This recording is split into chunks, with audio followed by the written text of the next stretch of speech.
But, we found out, well, Watts is coming out of retirement and you guys are going to work with him and Junkyard Dog. We said, well, Dog is, he lost the lose or leave thing. No, he's coming back as Stagger Lee. Okay, great. And I was shitting myself because I'm like, oh my God, because I had just come from Memphis a few months beforehand as being like the junior assistant manager to Jimmy Hart. All of a sudden we're on top in Mid-South Wrestling, going to these big buildings. I remember, seeing a crowd of like 12,000 people in the Oklahoma City Myriad, and we're in main events and people are reacting to us. We've got all this heat. People are attacking me left and right. And now we're actually going to bring Cowboy Bill Watts in his own territory where he's the all-time wrestling legend along with Danny Hodge out of retirement. And we're going to face him in the main event at the Superdome. I was shaking like a dog shitting peach seeds, right? This is big. This is big shit. And when I saw the checks, I knew it was big shit. I mean, when you're 22 years old and you're getting checks for better than $4,000 a week in 1984 on payoffs, not on contract, as a manager, that was pretty fucking heavy, right? So I wanted that angle to be good. And Watts gave me the layout, said, the Rock and Roll Express have smashed my face in a cake, and I'm insulted and I'm embarrassed. And Watson is going to re-show it, saying, I want to see this tape again at the end of the show, and I'm going to come out and get in his face, and I'm going to tell him off, say this is bullshit. I'm going to sue Mid-South Wrestling. They can't treat me this way. And he just told me, he said, get all over me, and just cut the promo in my face. And he said, basically, I will say, look, don't touch me, because when I lose my words, I get physical and you're not equipped to handle it. So I'm going to turn and walk away, and I would grab him and turn him back around and start telling him off again. And he'd said, one more, I'm warning you, don't touch me. And as he turned, I grab him by the shoulder to turn him back around, and he comes around and gives me the slap.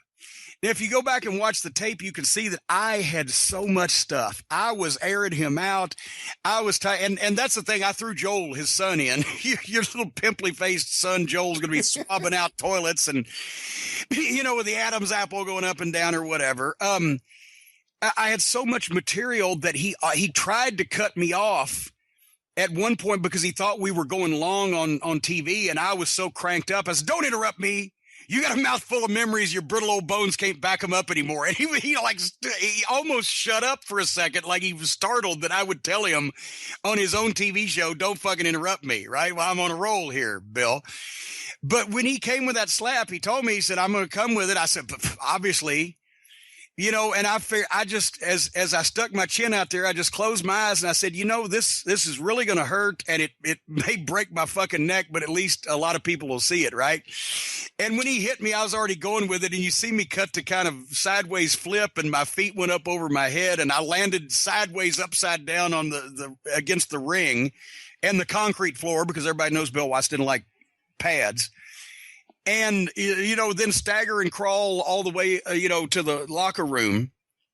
And the pop was great. And obviously then, of course, the midnight come back out later on when Watts is conducting an interview, and they kick the shit out of Watts, and we bring out a slapjack, and he gets juice. And as he's going over that, yeah, you guys beat me down with the slapjack, and I'm going to get the color. I'm like, my God, now we're getting into death threat territory. We're going to bust Bill Watts open and leave him laying. He's making our careers here in this one fucking angle. It was amazing. And even Butch Reed, who was the top single heel, he told Butch, he said, you just hold your hands up and walk away like you don't want any part of this. Even the dirty, nasty, cheating, lying heel that Butch Reed wouldn't want to get involved in this. This is going too far. Yeah, that's one of the best parts. That's what made it. That's what made it, because people took it seriously. They were like, okay, this isn't a wrestling angle. This is real shit. So, that's the way for young, aspiring wrestlers, bookers, matchmakers, managers, whatever. Well, there hardly aren't any of those, but that's the way you make not only an angle, but you make somebody's career, whether it be a heel or a heel team or a heel manager that has the talent to do it and carry it. But you think of every little hole in logic is anybody going to say, sitting there watching it, well, wait a minute, no, that wouldn't really have happened. He thought of every way to fill up every hole in the logic, and everything was totally legitimate and taken so seriously. And not only did we set the all-time gate records, as I said, for every city pretty much of Mid-South Wrestling, but also from that point on, and actually Dundee told us that Watts was thinking that after they did that program where he got juice on both Bobby Eaton and Dennis Condrey and beat them and then slapped me around and put me in a dress or a diaper in front of all those people in the biggest crowds in the big buildings, that he was going to finish us up because we wouldn't have any heat left.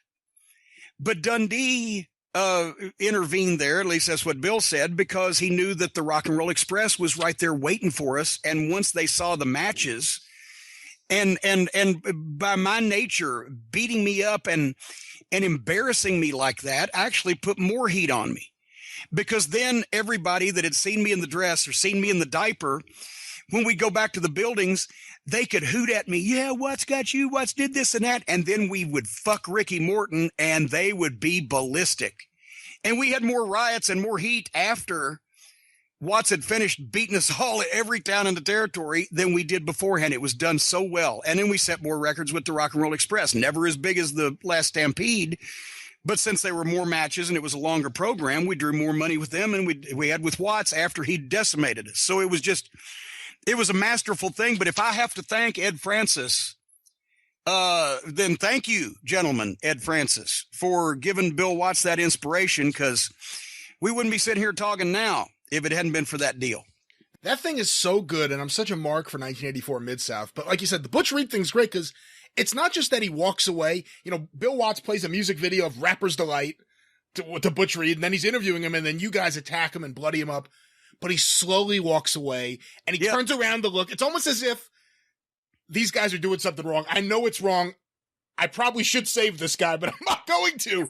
It's just done so well. And, you know, one of the things, too, in that first confrontation after he replays the video of your face going into the cake, Jim Ross is great because he's holding the mic, and every time you say, you know, shut up, or you got a mouthful of memories you can't back up, Watts gives like a little look to Ross, and Ross's face is like, ooh, like, you know, like he knows where this is going, and that that you're just out of control. That's great. And just the venom at which Bill Watts said the word sissy at you. Yeah. You know, all right, get out of here, sissy. You know? I despise the thought of you existing on this planet. Is what every word that because at first, and he was great with that too. At first, when I'd first come in, he rolled his eyes and almost treated me, well, this loudmouth, and nobody can take him seriously. But at the same time, he was the architect of booking the things that we did that made people take us seriously, because they were such heinous acts, whether it be tarring and feathering Magnum TA, or, you know, whipping them with belts, or, you know, whatever the case may be, that he knew that everybody, since all the Mid-South wrestling fans were used to General Skandor Akbar as a manager. Fucking Ack was tougher than most of the fucking guys in the ring, and all these big brutes. If this Weasley-faced 22-year-old kid, rich mama's boy, came along, they wouldn't take me seriously, and they shouldn't, and he shouldn't. So at first he'd roll his eyes and he'd just talk about, well, his mother, you know, bought his way in here and he doesn't deserve to be here. And if he was in the men's locker room, he'd be whistling Stranger in Paradise. But behind the scenes, unbeknownst to these people, he was orchestrating for me to do all these things that made them take me seriously, because I had a tag team that was so devious and so quick and cheating, and the tag team work was so great that they were doing my bidding. And so I was more dangerous than the average kind of manager they'd seen, because I had this dangerous team that would do whatever I asked them to do. And then when they started taking me serious, that's when the venom came out in him, where he despised the thought of me.